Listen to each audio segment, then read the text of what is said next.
ഇടതു മുന്നണിക്ക് സ്ഥാനാർത്ഥി ഉണ്ടാവുമല്ലോ. ഞങ്ങളുടേതായ ഒരു രീതിയുണ്ടല്ലോ. അതിൻ്റെ അടിസ്ഥാനത്തിൽ സാധാരണഗതിയിൽ ഞങ്ങൾ ആലോചിക്കുന്നത് തെരഞ്ഞെടുപ്പ് പ്രഖ്യാപിച്ചു കഴിഞ്ഞാലാണ്. അപ്പോൾ ആ പ്രഖ്യാപനം കഴിഞ്ഞു ഇപ്പോൾ ആലോചനകൾ നടക്കുന്നുണ്ട്. അതിൻ്റെ പരിസമാപ്തി അടുത്ത ദിവസം ഉണ്ടാവും. അപ്പോൾ ഞങ്ങൾ പ്രഖ്യാപനവും നടത്തും. മറ്റേയാളെ പറ്റി അധികം പറയണ്ട. അതെല്ലാവരും കറിവേപ്പില പോലെ കളഞ്ഞല്ലോ. അതിൽ യഥാർത്ഥത്തിൽ അതാണല്ലോ ഉണ്ടായിട്ടുള്ളത്.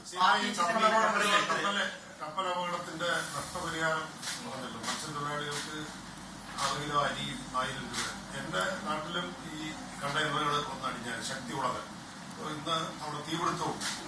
അപ്പൊ അവിടെ ഒരു എനിക്ക് തോന്നുന്നു 100-200ഓളം ചെറിയ വള്ളങ്ങളിൽ മത്സ്യം പിടിക്കുന്നവരും അതുപോലെ മക്കര സ്റ്റേഷനിൽ ട്രോളിംഗ് ബോട്ടുകൾക്കൊക്കെ ഉള്ള ഒരു പ്രദേശമാണ്. അപ്പൊ അവിടെ സാധാരണ തീരപ്രദേശത്ത് നിന്ന് മത്സ്യബന്ധനം നടത്തുന്ന 200-ലേറെ തൊഴിലാളികളുണ്ട്. അവരുടെ തൊഴിൽ നഷ്ടം വന്നു.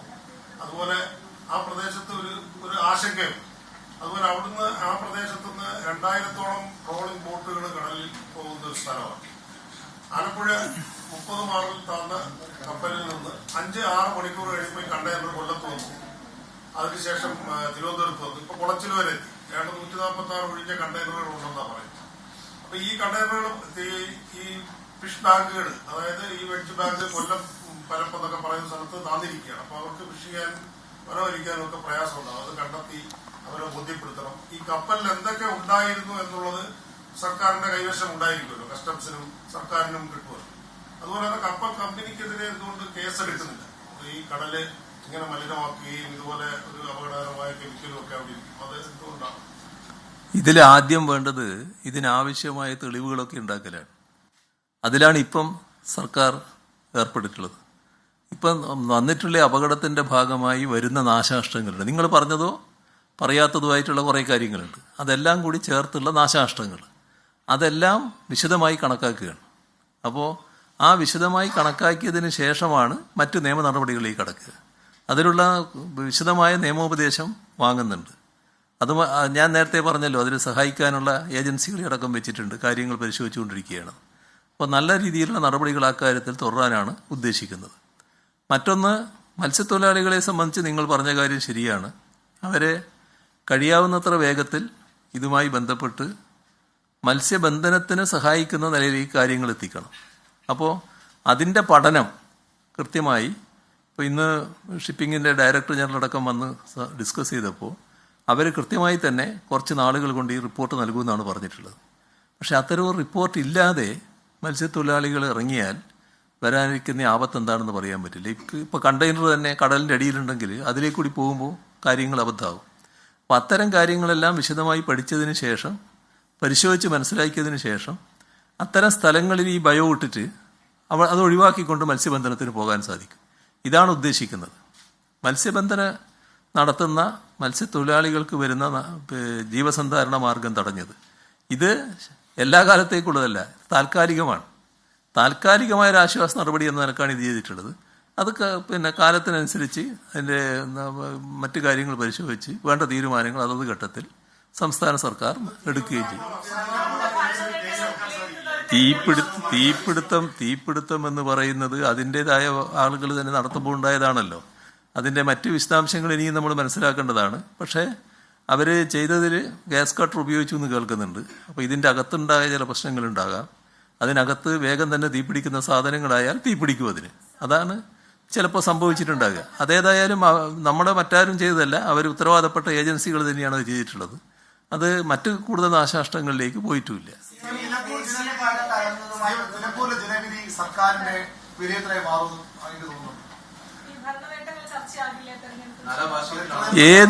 ഏത് തെരഞ്ഞെടുപ്പിലും സാധാരണഗതിയിൽ അത്തരം കാര്യങ്ങൾ ചർച്ച ചെയ്യപ്പെടും. അതിലെന്താ പ്രത്യേക പ്രശ്നം വന്നിരിക്കുന്നത്? അത് സ്വാഭാവികമല്ലേ.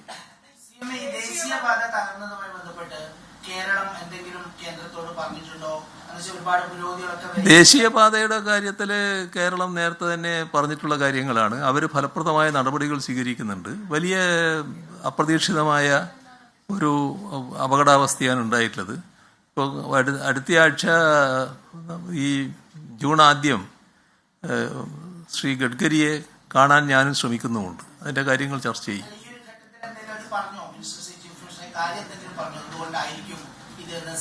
കാര്യം അവരുടെ വിദഗ്ധ പരിശോധന നടക്കുകയല്ലേ. വിശദ പരിശോധന നടത്തിയ കാര്യങ്ങൾ അവർ കണ്ടിട്ടില്ലേ. ഇതോടുകൂടി നാഷണൽ ഹൈവേ ആകെ പോയി എന്ന് ആരും ധരിച്ചിരിക്കണ്ട. ഇതൊക്കെ ഒരു നിർമ്മാണത്തിൽ വരുന്ന ചില തകരാറുകളും അതിൻ്റെ ഭാഗമായിട്ട് വന്നിട്ടുള്ള സംഭവങ്ങളും അത് പരിഹരിക്കാനുള്ള സാങ്കേതിക വൈഭവമൊക്കെ നമ്മുടെ രാജ്യത്തിന് ഇപ്പോൾ ഉണ്ട്. അല്ല, നിങ്ങളിപ്പോൾ അതിൻ്റെ വൈദഗ്ധ്യം ഏറ്റെടുക്കേണ്ടതാണ്. അത് അവൻ്റെ എൻ്റെ വിദഗ്ധന്മാർ പരിശോധിക്കുന്നുണ്ടല്ലോ, അത് പരിശോധിക്കട്ടെ. രാജ്ഭവനിൽ കഴിഞ്ഞ ആഴ്ച RSS സൈദ്ധാന്തികനായിട്ടുള്ള ഗുരുമൂർത്തി ഒരു പ്രഭാഷണം ഉണ്ടായിരുന്നു. അത് സിന്ദൂർ വിഷയമാണ് പറഞ്ഞതെങ്കിലും പല രാഷ്ട്രീയമാണ് അതിനകത്ത് പറഞ്ഞത്. അത് സി മുതൽ അസ്വാഭാവികം കാണുന്നുണ്ടോ? തീർച്ചയായും അസ്വാഭാവികമായൊരു നടപടിയാണത്. അത് സാധാരണഗതിയിൽ ഒരു RSSകാരൻ സംഘടിപ്പിക്കുന്ന ഒരു പരിപാടി പോലെ ആയിപ്പോയി. അതങ്ങനെ നമ്മുടെ ഗവർണർ മാറാൻ പാടില്ലായിരുന്നു. അത് തന്നെയാണ് എൻ്റെ അഭിപ്രായം. മഴക്കാലം തുടങ്ങി കഴിയുമ്പോൾ നമുക്ക് ഏറ്റവും കൂടുതൽ അപ്പോൾ നേരത്തെ പറഞ്ഞു ഈ പവർ കേബിളുകൾ പൊട്ടി വീഴുന്ന പ്രശ്നങ്ങൾ ഉണ്ടാവുന്നുണ്ട്. നമ്മൾക്ക് മുമ്പ് ഒരു പദ്ധതി ഉണ്ടായിരുന്നു, underground cables, electric cables underground ആക്കി മാറ്റാറുണ്ട്. എന്താണ് അതിന്റെ പുരോഗതി? നമുക്കത് കാര്യമായിട്ട് മുമ്പോട്ട് കൊണ്ടുപോകുന്നുണ്ടോ? അത് സാധാരണഗതിയിൽ നമ്മുടെ വൈദ്യുതി മേഖലയിൽ വരേണ്ട സമഗ്രമായ പരിഷ്കരണമാണ്. നമ്മുടെ സാമ്പത്തിക സ്ഥിതിയുമായിട്ടടക്കം ബന്ധപ്പെട്ട് നിൽക്കുന്ന കാര്യങ്ങളാണ്. അത് ആ പദ്ധതി ഏതായാലും ഉപേക്ഷിച്ചിട്ടില്ല. അത് നല്ല നിലക്ക് മുന്നോട്ട് പോകുന്നുണ്ട്. ഇപ്പൊ കേട്ടിട്ടുള്ള വിവരം അത് വലിയ താമസം വരില്ല എന്ന് തന്നെയാണ്. നേരത്തെ പറഞ്ഞ സമയത്തിനുള്ളിൽ തന്നെ ഇത് പരിഹരിക്കാനാകുമെന്നാണ്. മറ്റു കൂടുതൽ വിശദാംശങ്ങൾ ഞാൻ പറഞ്ഞല്ലോ, അടുത്ത മാസം ആദ്യം ഗഡ്കരിയെ കാണാൻ ഉദ്ദേശിക്കുന്നുണ്ട്. അതിന്റെ ചർച്ചയിൽ കൂടെ തീരുമാനിക്കാം നമുക്ക്.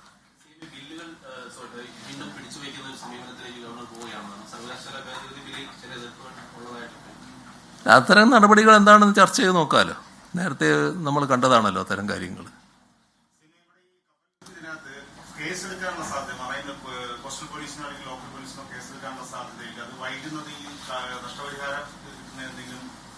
അത്തരം ഒരു നിയമോപദേശമില്ല.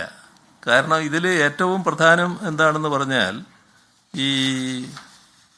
ഇതിന് ക്ലെയിമുകൾ ഉന്നയിക്കാൻ കഴിയുന്ന തരത്തിൽ നാശനഷ്ടങ്ങളുടെ തെളിവുകൾ ശേഖരിക്കലാണ്.